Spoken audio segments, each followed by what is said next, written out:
Thank you for joining us on the RTO Superhero Podcast. Elevate your organisation's potential by becoming a part of our superhero membership community. Gain exclusive access to resources, training and support, all tailored for RTO professionals. Visit our website to join and start your journey towards compliance excellence today.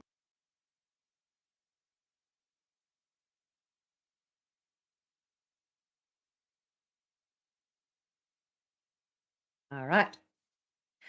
Welcome back to the RTO Superhero Podcast. Today, we're untangling one of the most misunderstood standards in the 2025 framework, Standard 2.2, specifically around language literacy, numeracy, and digital skills. Maciek, we've had a lot of questions on this on our forum from members, but you've also heard about it. I've heard about it. There's been a lot of different types of information that is coming out with regards to language literacy and digital skills. So it's clear that many RTOs are still unsure of what is required and whether they need to go out and purchase a fancy LLN or digital literacy tools for their students. What do you think? Let's just call it difference in opinions. Right. Look, as with anything in this industry, if you ask 10 people the same question, you get 25 different answers. And that's no different here. So, I mean, we're specifically going to unpack, as you said, 2.2 today.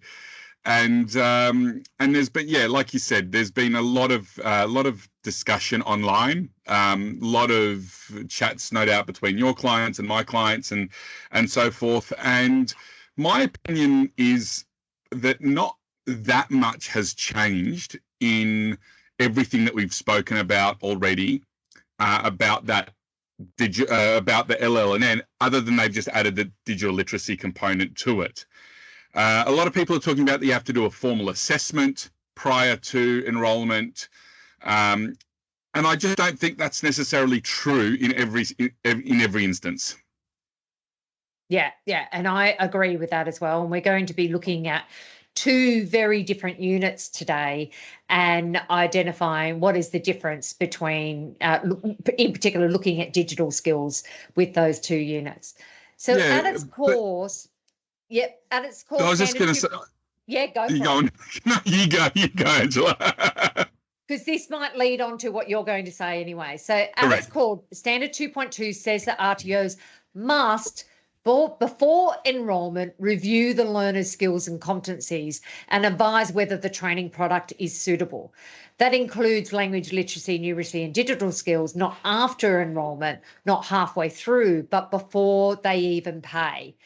But what does that really mean? Yeah, so as it says, Standard 2.2 from that area, vet students are advised prior to enrolment, as you just said, about the suitability of the training product for them, taking into account the student's skills and competencies. That hasn't really changed between the 15 and 25 standards.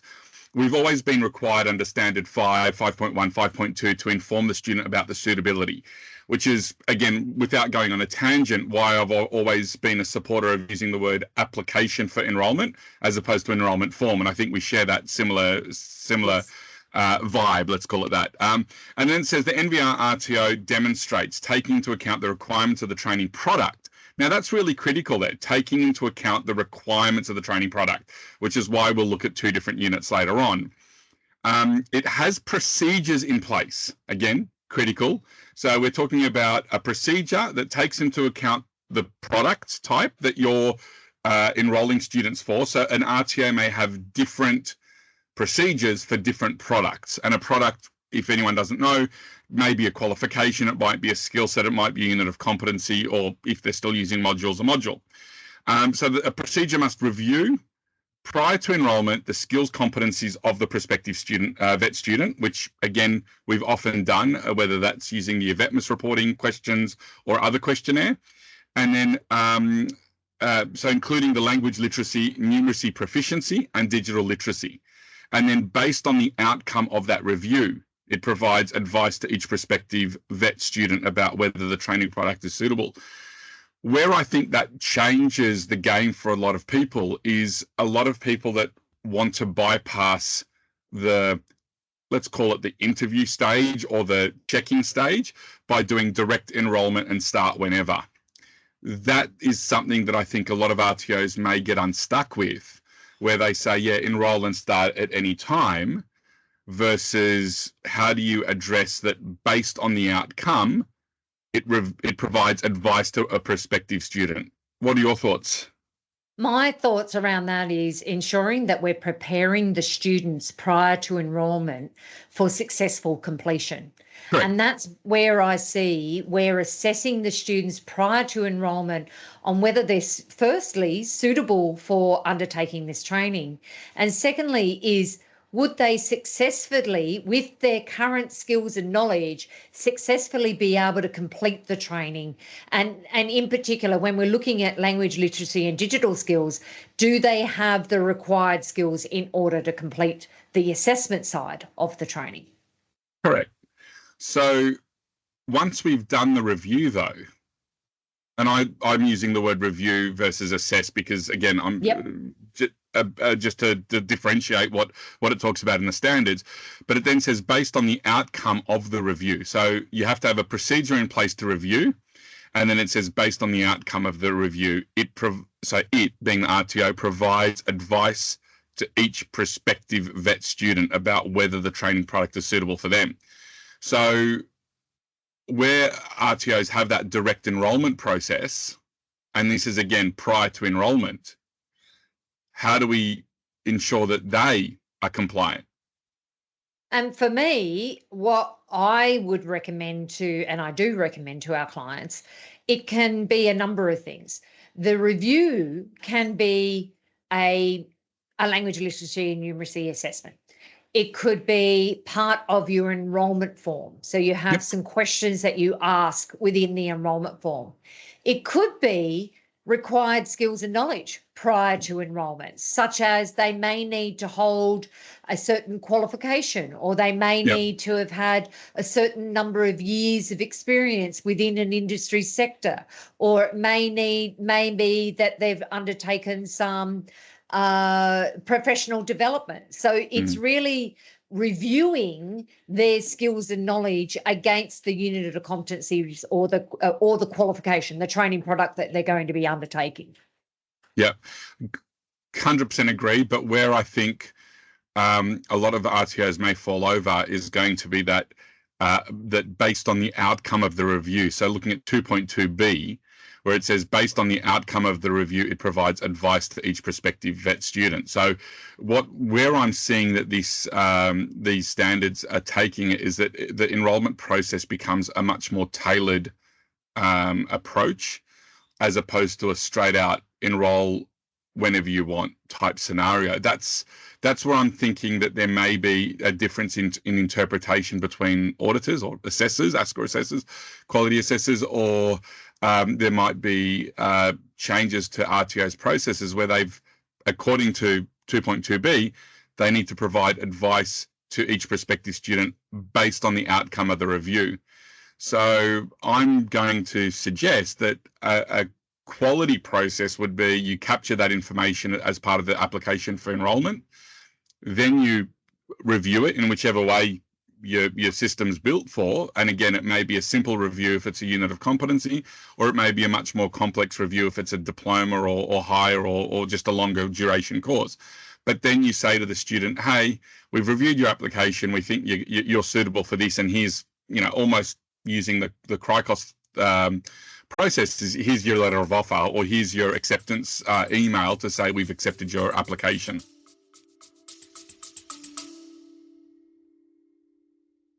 Looking for support from fellow RTO superheroes?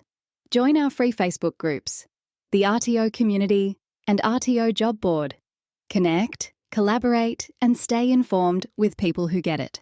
Just search RTO Community or visit vivacity.com.au to jump in.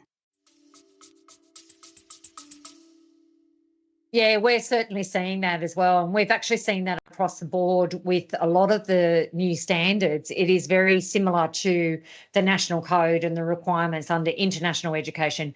We're actually taking some of the documents that we've created for international education and bringing them now into domestic market. Because we've seen there was other areas like performance monitoring that also falls under support services, but also how are you ensuring that the student is keeping on track with their studies as well? Yeah, so, correct. Yes, And that intervention, that sort of early intervention term, whilst it's not terminology that's being used, but that intent I'm seeing in Standard 2 as well. But so we spoke about the whole concept of those literacy and digital assessment providers that are out there, and they do a great job for what they do. So I guess the question is, does every provider need to go out there and spend money on a language literacy and digital assessment robot or a device, or is there something that they can do without having to go to that expense as well, even though you could class it as an investment into the process? Yeah, and that leads really well into where the next step I wanted to go into is how RTOs are currently handling their language literacy and numeracy, and what do they need to do. So let's talk about practice versus policy. I've seen so many RTOs rely on basic language literacy and numeracy quizzes and call it a day. But if there's no follow-up, no context, and no advice given to the student, is that compliant?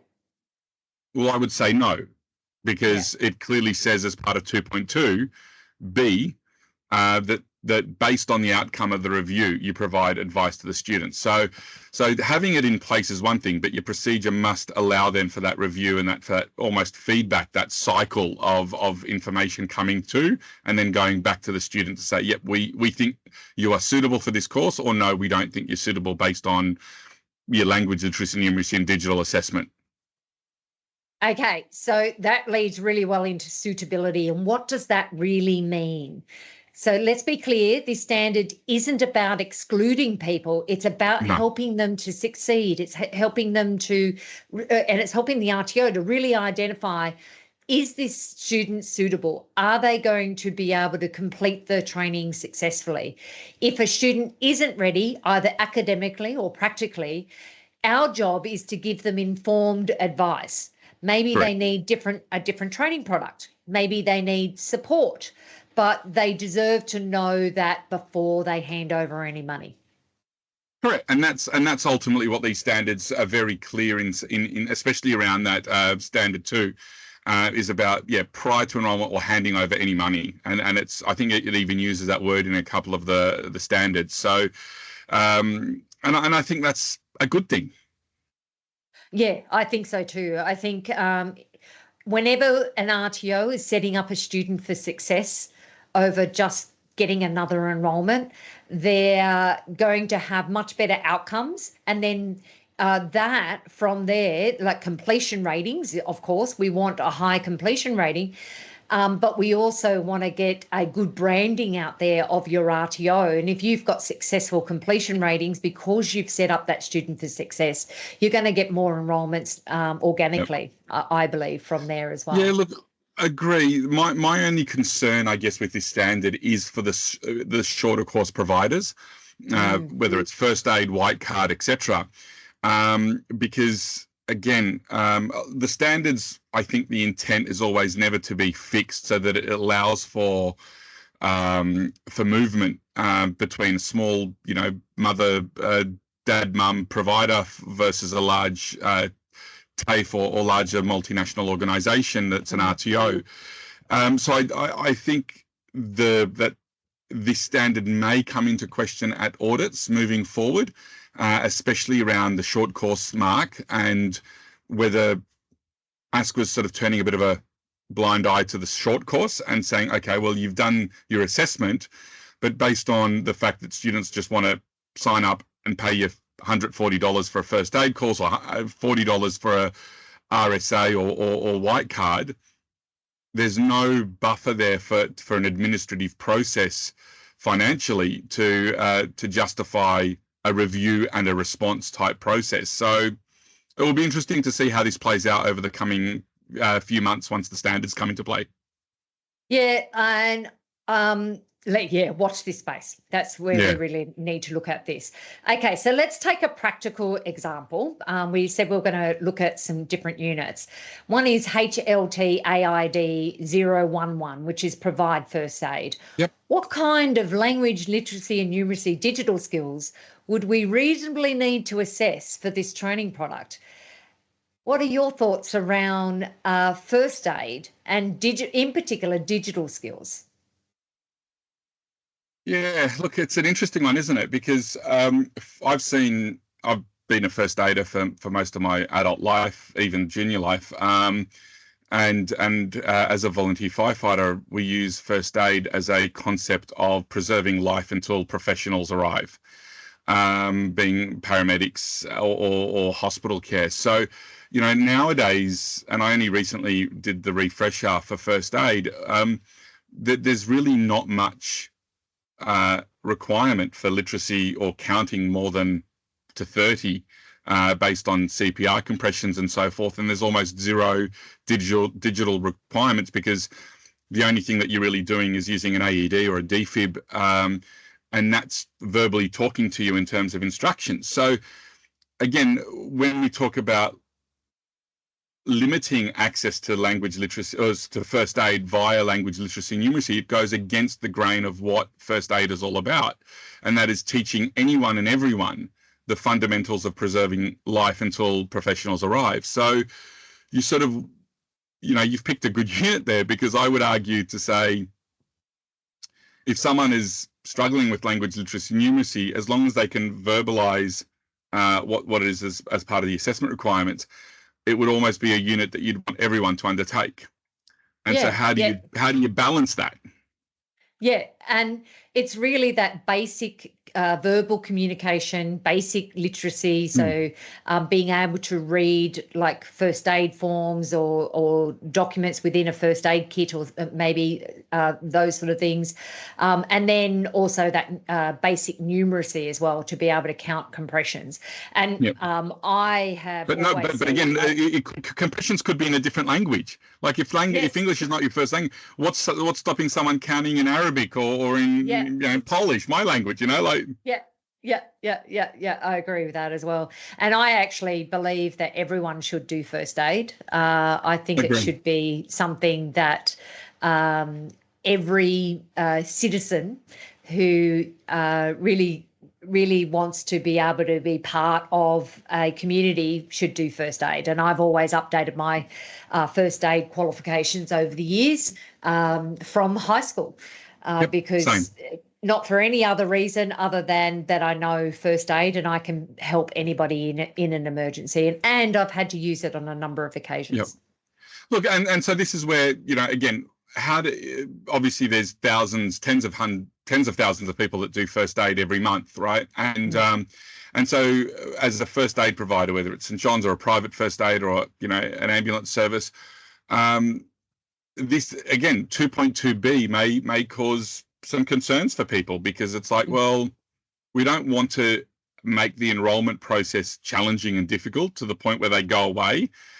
We don't want to have that as a barrier to entry, but we also need to obviously align to that. So again, I think you're right. Watch this space. I think I'll definitely be getting, once ASQA has their understanding, I'll be seeking advice from some of their senior people to go, okay, how do you intend to audit this for these types of programs? Okay, so let's go with what I've heard in the marketplace. Do we need digital skills assessment for first aid?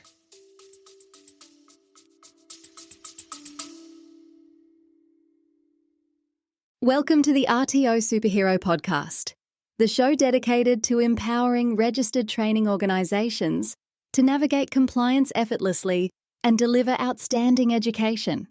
I'm your host, Angela Connell-Richards, CEO of Vivacity, where we believe that compliance should be a launchpad, not a limitation.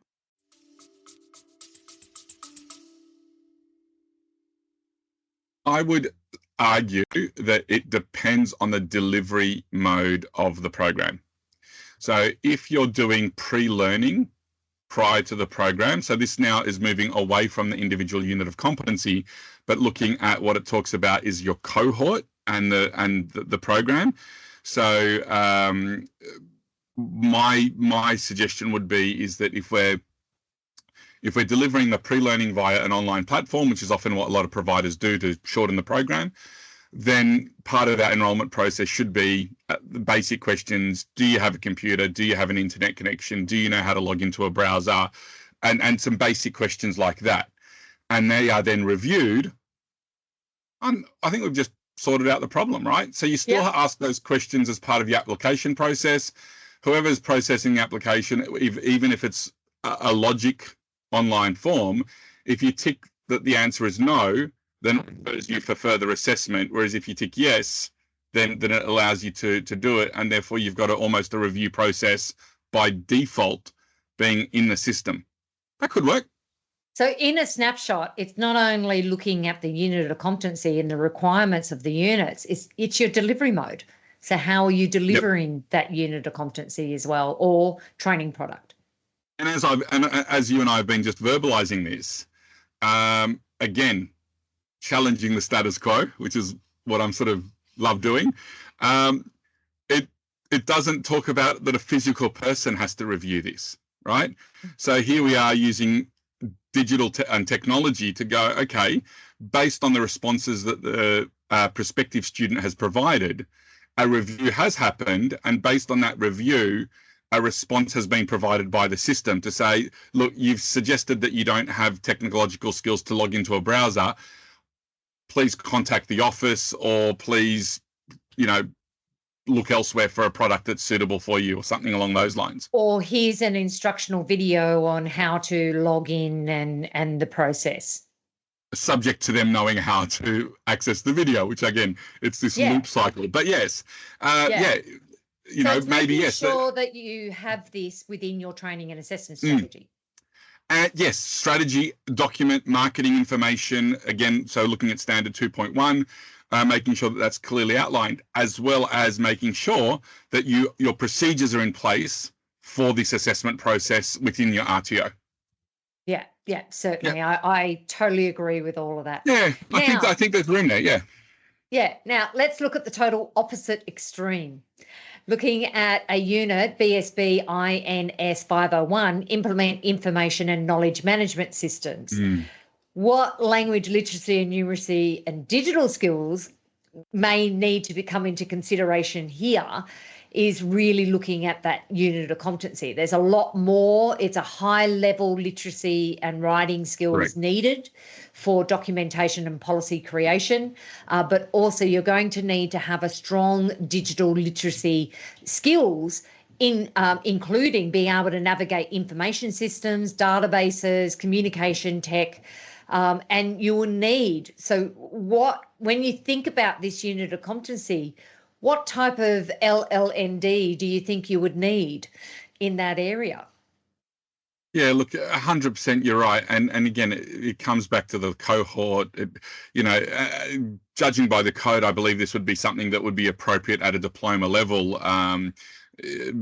type qualification. So, whenever we're looking at those types of qualifications, we're wanting to make sure that, we're not setting people up to fail. So it's unlikely that, this unit may be delivered on its own, but it's probably more delivered as part of a program. So in that case, I would be saying yes, rather than just having a 5-minute enrolment process like you would for an individual unit like first aid or white card, there would be some depth in the application process and a review where it's like, okay, what is your prior experience? Because again, a diploma of business or a diploma of quality auditing or any of those types of qualifications don't have embedded lower qualifications, for example, like hospitality or beauty therapy, etc. Whereas a diploma of beauty therapy almost embeds a Cert 3, a Cert 4 and a diploma in it. So here, again, we're looking at a level of, okay, are your literacy, numeracy and digital skills at a level that would support your completion? And then this is where an RTO may choose to have a procedure where it says, as part of our application process, we're then going to send you a link to a assessment system platform, whichever one you go for, to allow for a streamlined assessing process. And so these are times where I do think investing in a platform 100% makes life easier, because they're prepared for that. And again, my slogan is do what you do best, outsource the rest. And so if you can outsource that assessment process, integrating it to your enrolment structure, then that may help you rather than trying to do it manually. And then what I would also recommend, because it is a review process, we're not Correct. assessing their skills, we're reviewing. It could be required skills and knowledge. They might need to hold a Cert 4 in business, or they may need to have a certain years of experience in the workplace using a variety of digital skills, which they could demonstrate 100%. through a resume and professional development certificates that they've completed. And you've raised a very valid point there. We can't just rely on an LLND as the basis of the review, because it does specifically talk about taking into account the requirements of the training product. It has procedures in place to review prior to enrollment the skills and competencies of the prospective student, including their language literacy and numeracy proficiency and digital literacy. So RTOs must remember that it's not just the LLND that we're focusing on here. As you said, it's what existing skills, competencies, or proficiencies they may have that allows them to do this unit or course successfully. Yeah. And it takes me back to when I was delivering Cert 2 to Diploma in Business in a year. Can't do that anymore now. But I was delivering that over a year. And I was taking recent school leavers from that certificate to the diploma. And it was very, very difficult because Cert 2 and 3 was easy for them. Cert 4 was moderately good. But once I got into the diploma, I was really dragging them through, because you can't, in a year, they're not working in the workplace. They're only learning what they're learning in the classroom. And those digital skills, yes, they may be able to do your basic Word, Excel, PowerPoint and things like that, but it's applying those skills within the workplace. And that's where I struggled with the students, because they didn't understand in the real world how to apply those skills. It's a concept of experiential learning, right? So learning from experience by practicing and applying. And, I call it the 4 A's. So we need to have the ability to acquire the skill and knowledge, absorb it. So time to absorb, which is where that volume of learning and the AQF does play a part. Apply, so practice the skills, and then assess. On a number of occasions. Yeah, so it's again, so that's why, acquire, absorb, apply, and assess. And if you do that, and I think the standards sort of spell that out quite well, that, you need to make sure that there's time for students to practice their skills, and not just once. Yes. Because we bring in that without opening up Pandora's box here, but we haven't spoken a lot about dimensions of competency, which seem to have sort of gone by the wayside a lot. But again, it's transferability, a skill, task skills, task management skills, contingency management skills, etc. They form part of the dimensions of competency. Yeah, and I've seen it, in particular when you look at the hospitality industry and commercial cookery, and being able to apply the skills on a number of occasions is often not feasible because of the costs of it. Correct. And I've discussed this recently, like just because you've learnt how to cook a souffle once and then you go straight into an assessment to cook a souffle, it is very, very different from applying that skill on a number of occasions. Or pouring a draft ale versus a Guinness, right? Two very different beers, and having that ability to transfer those skills, but also, which again, we're opening up Pandora's box of credit transfers and so forth, but it really is about ensuring that students can work in a different environment, but without going overboard as well. Yeah. You're not going to teach a student to use 10 different types of defibs, but you're going to get them to use one, but tell them that how the others work, so. Yeah, and what are the variances that there Correct. may be? Yeah, yeah. Okay, so let's look at the risks and the compliance gaps if we're going to be helping our audience with understanding this. What do you believe are the biggest risks that RTOs will be facing when it comes to Standard 2.2 and language literacy, numeracy and digital skills? As I said earlier, I think the biggest risk is going to be to the providers that are focusing on the sales of direct entry through an enrolment process, an online enrolment process. And this is not new. Again, the standards have always been there. Prior to enrolment or commencement of study, whichever comes first, was the existing wording. And so I've always been an advocate of using the term apply for enrolment, which then doesn't give the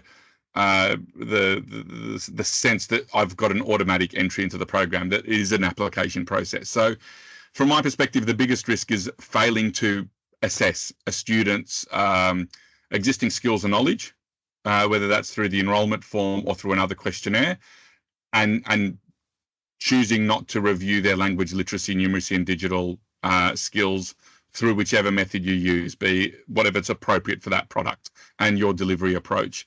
They're the probably two things that, especially around 2.2, is going to cause issues, as well as not assessing the student's ability to access particular types of, say, physical resources that might be required to complete that training. So if you don't talk about the need to have a computer, because we assume that everyone's got a device, but we can't make that assumption. No, we can't, certainly not. So how can RTOs put all this into a simple, scalable process? Easy. Ask ChatGPT. Don't. Look, you and I play in AI so much, and we know that it doesn't get it right. Look, honestly, the best way, and I've just spent the last couple of months, like you and like everyone else, putting appropriate materials together for new applicants and existing RTOs. Existing RTOs really, without upsetting colleagues, don't go out there and buy a suite of generic documents, right? That's my opinion. I think I've seen is you definitely need to have it specifically written for the training products that you are delivering. 100%. And just literally yesterday, I was reviewing for a client their policy around Standard 1. And the fundamental thing is, they deliver a unit of competency, but within their policy, they talk about qualifications, skill sets, and accredited courses. And I'm like, why?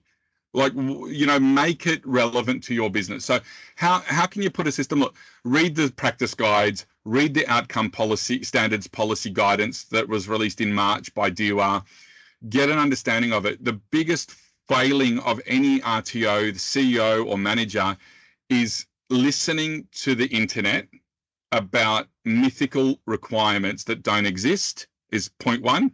And secondly, a desire to want to understand the standards. So read the standards and then seek advice from people like yourself or me to go, can you explain how we can interpret this and apply it within our business? Don't just go off what pub talk and chat groups and so forth, because it's not always right, and neither is ChatGPT. However, in saying that, I think you can use ChatGPT, but you need to use it in a smart way. So you use AI as much as you can. Both you and I are advocates of AI. 100%. Yeah. Use AI, but again, poo in, poo out, crap in, crap out. If you haven't taught the system, yes, right, it's gonna make stuff up, and unless you're prepared to fact check it, it's going to come up with standards that don't exist. It's going to come up with numbering that doesn't exist, and it's going to make you look silly. Yeah, I've spent over 3 years training mine, so it's quite knowledgeable now. But what I would recommend, if you are going to use ChatGPT, is taking the unit or the training product, so whatever you're developing, go to training.gov.au and upload that into ChatGPT, as well as the practice guides and the standard for writing the language literacy and numeracy, and then getting ChatGPT to ask you questions based on that. So it's not just, here it is, now write me something. Review all of this and then ask me any further questions, as I am the industry expert, of how I could develop a language literacy and numeracy tool based on what are the requirements. Yeah. As I say, it's not the Mona Lisa, right? It's not going to be a work of art by simply getting it, but it's far better than a blank canvas. And if you've got your framework, you say to it, right, as a starting point, I need you to do X, Y, Z, and then use it. Don't think one prompt's going to give you a response. Use it, advance it, expand on it, rewrite it, use it as a draft. But what ultimately it does for you, it makes your life easier and faster, but you still need to have that base understanding, because if you don't, you're going to produce rubbish. Yeah, and you can't think that ChatGPT is smarter than you when it comes to your industry skills and knowledge. And your business. It doesn't know your business, right? Yeah. So you need to be sure that you're aligning everything that it produces within your context. Yeah, they're a very skilled research assistant, but you need to take that research and then implement it the best way for you and your students. As I've said, it's the smartest, dumbest intern you'll ever have. Yes. Okay, all right. This has been really good having a chat about this, because I know it is an area where a lot of people are struggling. Do they need to go out and buy materials? Essentially, the answer is you really need to identify your learner cohort. What are their skills, existing skills and knowledge, the training product, and what skills and knowledge will they need in order to successfully complete that training product. And also the volume of students that you're trying to push through, right? Correct. Yeah. If you've got 10 students a year, it really may be just appropriate not to.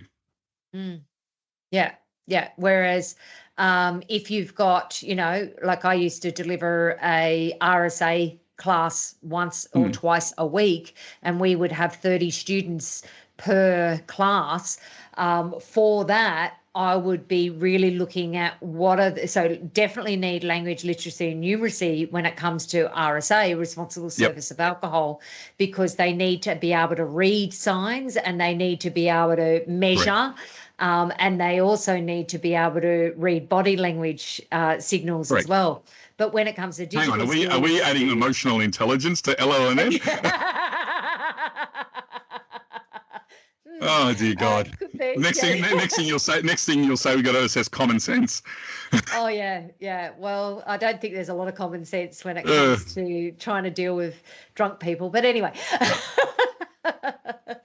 So if you're not sure where to start, I've actually created a checklist, a compliance checklist for Standard 2.2 on how you can map your language literacy and numeracy, including using ChatGPT for that as well, and really looking at what it's diving into that. Who are your learner cohort? What are their existing skills and knowledge? And what does the training product require? And they're the key areas that you need to really identify. And do you need to go rush out and buy any software? That's really up to you. And it really is up to the training products that you have. It doesn't stipulate anywhere within the standard that you must have a digital assessment tool. It just says that you are reviewing and setting the student up for success. Yep, I agree. Yeah. Thanks again, Maciek. This episode really clears the fog around language literacy and numeracy. To all of our listeners, you can download our new language literacy suitability planning template from the show notes. And if you've still got any questions, please go to the RTO community on Facebook. We have a huge community on our Facebook group that are asking questions all the time, and it's often where I get the content for future episodes of the RTO Superhero, because they're asking questions all the time. It's a great place for me to go because I am able to answer those questions through the forum, but also through our podcast as well. So until next time, stay compliant, stay confident, and keep empowering your learners.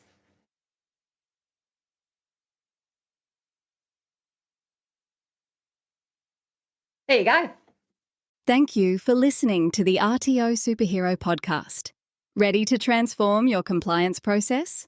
Discover Comply Hub, Vivacity's AI-powered compliance management system, designed to streamline your operations and give you peace of mind. Visit our website to learn more and schedule your demo today.